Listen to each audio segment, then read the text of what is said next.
महात्मा जी को खवा पिला के सुला दिया। महात्मा जी जब सो गए तो पत्नी से धीरे से कहा, वो डंडा लाओ बाबा जी का डंडा। वो चूड़ीदार जो ही खोला पलटाया तो सैकड़ों मोहरे। ऐसे संत रोज पधारे भगवान, तुम आनंद हो जाए फिर क्या। पत्नी से कहा, नाप के कंकड़ लाओ। वो तो महात्मा जी तो खाए खीर पूड़ी, आराम से सो रहे।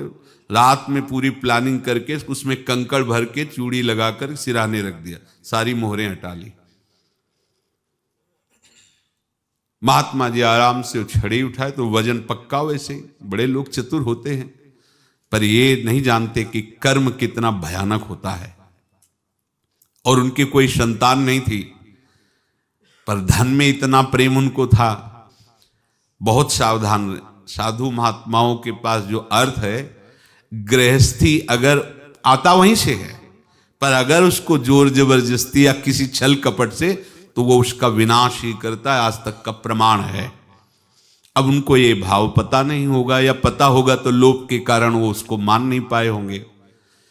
महात्मा जी गए प्रयाग में, किसी अखाड़े पर रुके और वहां प्रार्थना की कि कल जो है संपूर्ण अखाड़ों का निमंत्रण किया जाए और सब संतों को भोग पवाया जाए और उनको दक्षिणा भी दी जाए। महंत ने सोचा कि बहुत बड़ा है तो उत्सव है, क्योंकि प्रयाग में कितने हजारों संत महात्मा सब। तो उनका महाराज बोरों इसमें चीनी और टीनों घी लगेगा, सब व्यवस्था। बोले आप मंगाइए, एक एक हिसाब हम करेंगे, हमारे पास सब व्यवस्था है। बोले कुछ तो पहले दे दो, वो इकट्ठे देंगे हम। उनको था कि अगर हम छड़ी खोला और दो चार मोहरे दी, किसी को पता लग गया तो गड़बड़ हो सकती। बोले हम भंडारे के समय आखिरी में सब कुछ आपको दे देंगे। ठीक है। वो अपने पास से पैसे लगाकर खूब जितना सामग्री सब लाए, लाखों की, और सब संतों को निमंत्रण कर दिया। संत जन निमंत्रित हो गए, भंडारा बन रहा है। तब वहां के महंत है और उनका देखो भंडारा भी बन रहा है, संतों को निमंत्रण। अब आप अर्थ की व्यवस्था कीजिए, क्योंकि इतनी बड़ी हमारी सामर्थ्य नहीं थी जितना हमने किसी तरह हमने व्यवस्था की। अब मुझे अर्थ चाहिए, तभी आगे की व्यवस्था बढ़ेगी। संतों को दक्षिणा देंगे और जिनसे अर्थ लिया उनको दे। देखो रसोई बन गई सब। उनका छत में विश्वास नहीं तो ये अभी चूड़ी खोली। उनको तो था ना कि मोहरे हैं कंकड़। तो जैसे कितना उनको सदमा लगा होगा। हजारों संतों का निमंत्रण, रसोई बन, मतलब संत हो के छल कपट। तो उनका महाराज आपने तो हमारा नाश कर दिया, जो महंत थे। अब बताओ रसोई बन गई, संत निमंत्रित हो गए और आप ये कंकड़ दिखा रहे हैं हमको। आपने तो हमें बर्बाद कर दिया। हमारी इतनी सामर्थ्य नहीं थी, आप पहले बता देते। संत होकर ऐसा छल कपट। अब वो बोले तो क्या बोले, क्योंकि उनको पता था कि मोहरे हैं इसमें।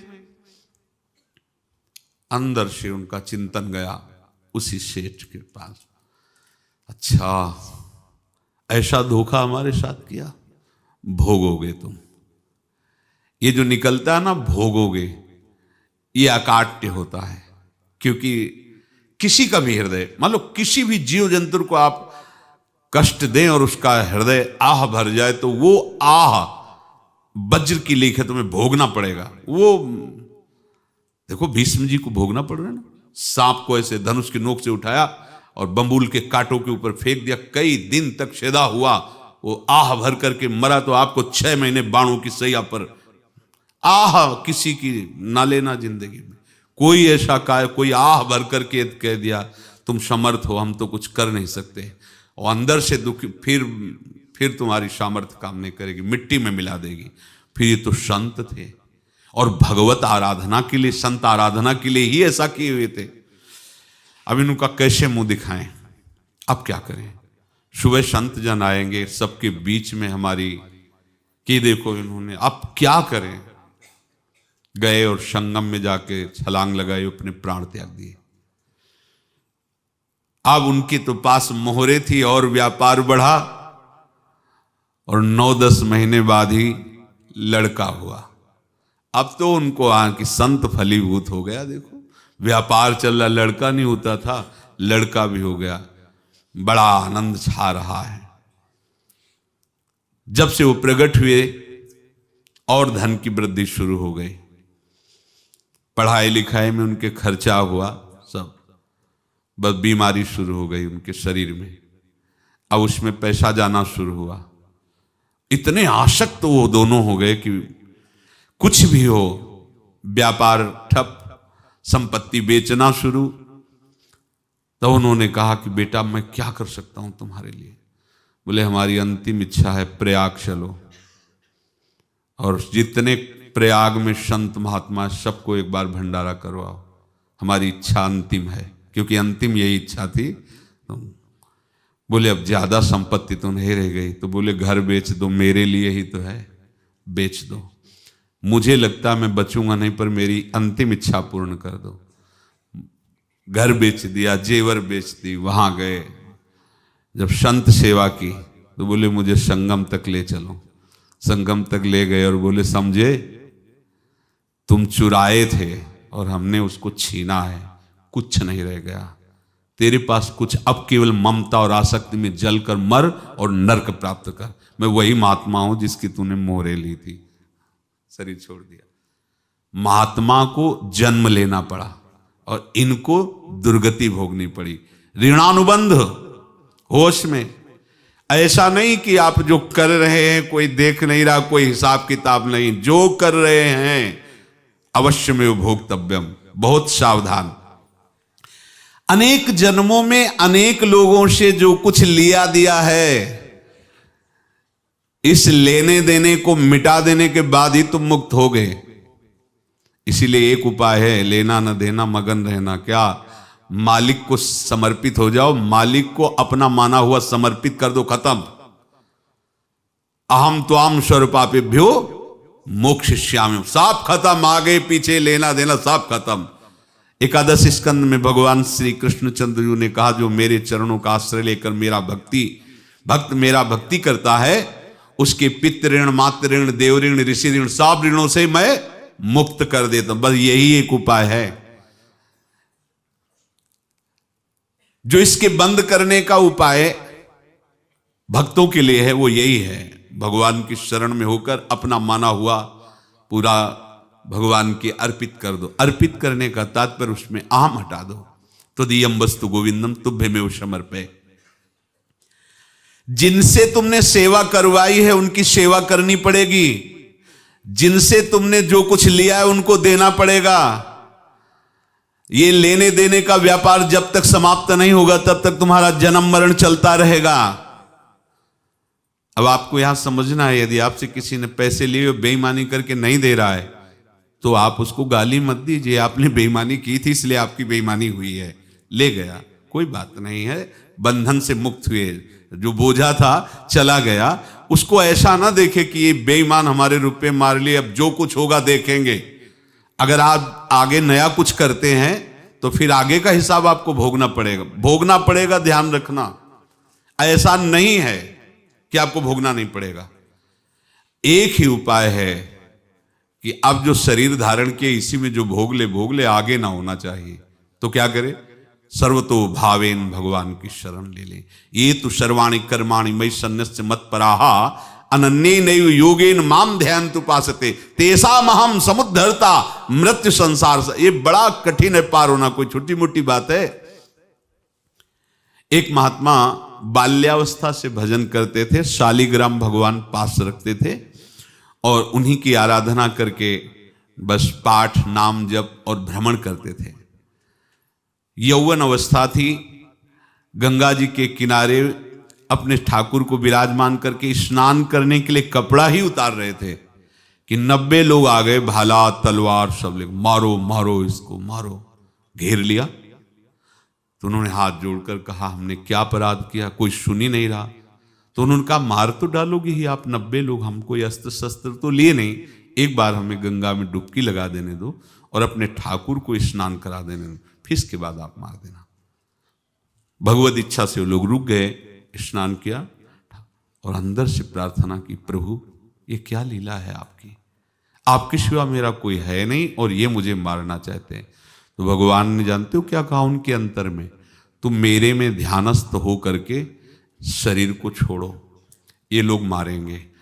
ये मेरे भजन का फल है कि तुम्हें 90 जन्म नहीं लेना पड़ेगा।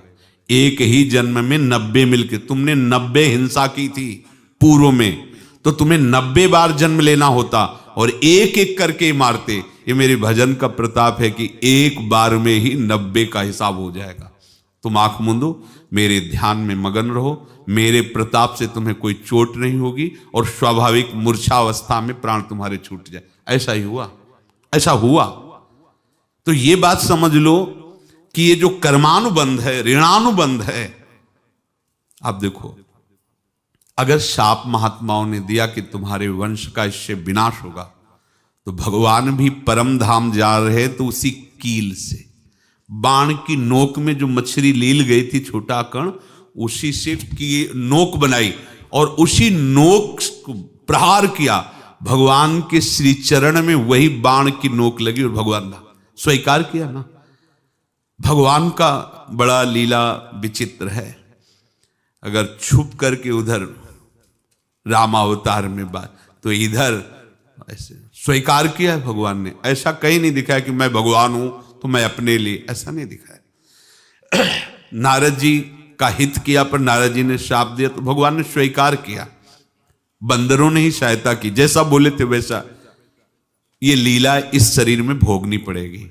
हाँ, ज्यादा को कम में भुगता देंगे, पर अब अगला शरीर ना मिले इसके लिए सर्वतो भावेन भगवान के आश्रित हो जाए। जैसे आपने दुकान फैला रखी है तो उसमें दो काम होते हैं, लेना और देना। किसी को उधार दिया है तो हमें उससे लेना है, और कोई नगद देकर सामान ले रहा है तो उसे सामान देना है, या उधार लिया है तो हमें उधार देना है। अब अगर दुकान बंद करनी है तो तुम्हें देने वालों पर जोर देना है, लेने वालों पर जोर नहीं। लेने वाला तो जाओ हम क्षमा किया, समर्पित किया, हमारा कोई संबंध नहीं, खत्म हो जाए, वो खुशी हो जाएगा। लेकिन देने वाला तुम अगर दुकान भी उठा दोगे तो जहां भी रहोगे तुम्हारे पास वो आएगा, लाइए हमारा। तो देने पर नजर रखिए, जिसका जिसका हिसाब है वो आपके सामने आता जाए, हटाते जाओ। लेने पर नजर मत रखिए और दुकान फौरन उठा दीजिए, नहीं अगर लेते देते रहे तो चलता रहेगा। आगे चलकर कुछ लेना न देना, मगन रहना बस अपने प्रभु के चिंतन में। अब हम कैसे जाने कि किसको क्या देना है, हमें क्या पता? तो हम पूरा हिसाब जिनको पता है उनको दे देते हैं, समझ रहे हो? उनको पता है क्या लेना है क्या देना है, तो इनके पास पहुंच गए, सरकारी हिसाब से सब बराबर कर देंगे। हमको अपनी जिम्मेवारी इनकी चरणों में समर्पित कर देना है, तभी हम जीवन मुक्त होंगे। ये रहस्य की बात है। प्रभु कह रहे हैं, यस्य सर्वे समारंभाः काम संकल्प वर्जिताः ज्ञानाग्नि दग्ध कर्माणं तमाहु पंडितम बुधाः। जिसके संपूर्ण कर्मों के आरंभ संकल्प और कामना से रहित हैं, तथा जिसके संपूर्ण कर्म ज्ञान रूपी अग्नि से जल गए हैं, उसको ज्ञानी जन भी पंडित कहते हैं, बुद्धिमान कहते हैं। पूज्य श्री भाई जी महाराज कह रहे हैं, जैसे वहां ज्ञानाग्नि से दग्न कह रहे हैं, तो अपने वृंदावन वासियों का प्रेमाग्नि से सब कर्म संस्कार दग्न होते हैं। जिस समय आपके हृदय में भगवत प्रेम का प्रादुर्भाव होगा तो लेश मात्र कभी तुम्हें दुख नहीं भोगना पड़ेगा। प्रेम का प्रादुर्भाव होते ही दुख का नाश हो जाता है, महासुख। जब प्रेम का प्रादुर्भाव होगा तो समस्त पाप भस्म हो जाते हैं, अशांति नष्ट हो जाती है, संसार ज्वाला स्पर्श भी नहीं कर सकती है। जब भगवत प्रेम का प्रादुर्भाव होता है तो हो सकता है उस उपासक के जीवन में दुखों का पहाड़ टूट पड़े, परिवार खिलाफ, शरीर रोगी, अव्यवस्था, बहुत बहुत कुछ, सब कुछ। कह रहे हैं इतना सब होने पर भी उसके हृदय में कोई भी दुख नहीं होता। ऐसा सामर्थ्यशाली भगवत प्रेम है। भगवान के चरणारविंद का जिसके हृदय में प्रेम है, भारी से भारी दुख भी उनको विचलित नहीं कर सकता।